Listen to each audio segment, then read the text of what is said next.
Hey everybody.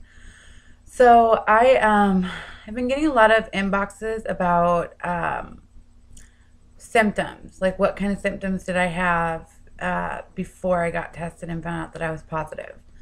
So I didn't have any symptoms. I hadn't even completely zero converted when I got tested.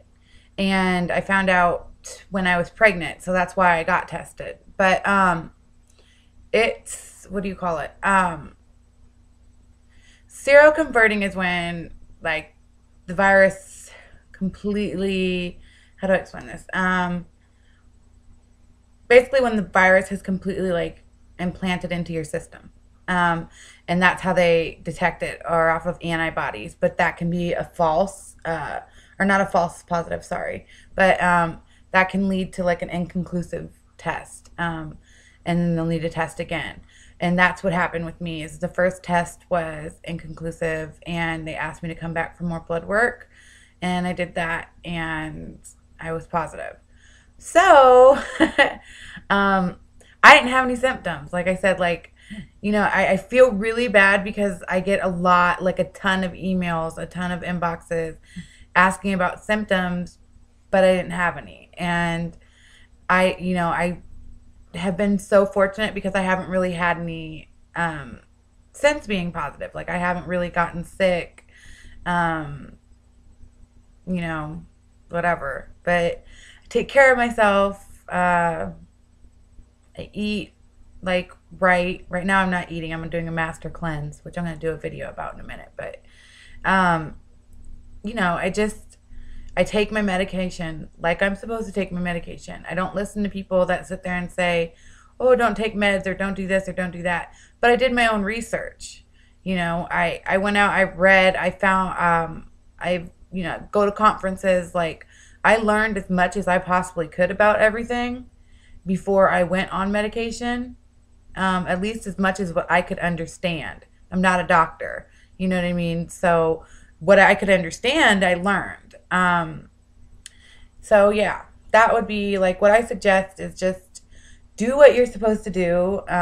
If your doctor says go on medication, go on medication, but do your own research. Don't just go on something because someone tells you to. You know what I mean?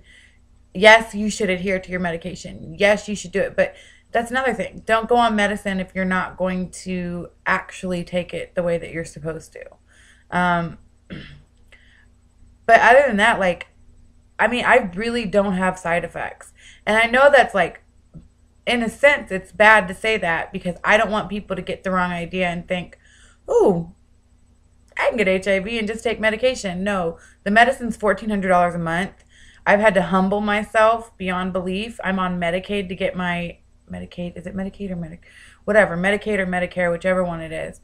But I'm on to get my medication, which is extremely difficult. I'm a college student. I'm still in school, and I'm almost done.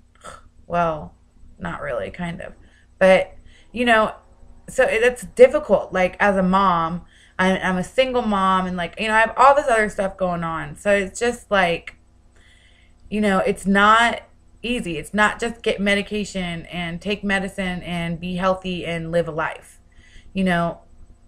I have said this many times before, but, I didn't have sex for almost 4 years because nobody that I wanted to have sex with wanted to have sex with me because they were afraid of me.